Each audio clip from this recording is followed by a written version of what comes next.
And now let there be light. Power outages frustrated tens of thousands of people around Hampton Roads today. Yeah, at last check, about 1,400 are still waiting for their power to be restored. This morning, the outages held up traffic when lights went out, and it affected some school schedules.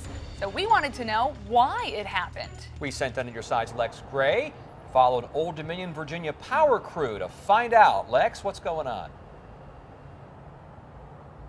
Yeah, Tom and Deanna, as you might have noticed, the weather's been more gloomy than stormy over the past 24 hours. But as it turns out, windy, drizzly conditions like what I'm standing in right now are sort of the perfect storm for power outages. Clients can't call in. You can't do any email.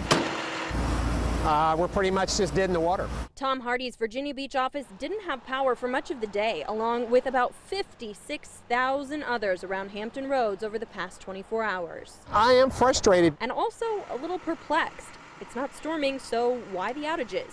Dominion Virginia Power spokeswoman Bonita Billingsley Harris says it has to do with salt blowing in from the ocean and building up on power lines and equipment.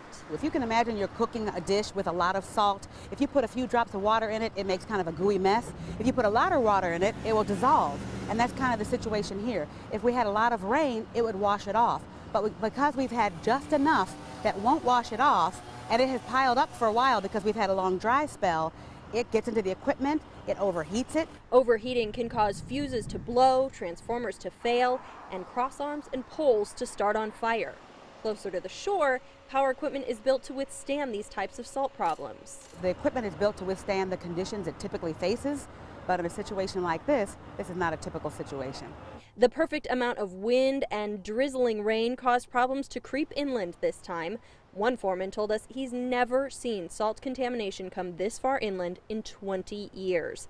And people who had to deal with those problems today hope it will be at least that long before it happens again. It pretty much shot 3/4 of the day. Yeah, pretty much wasted.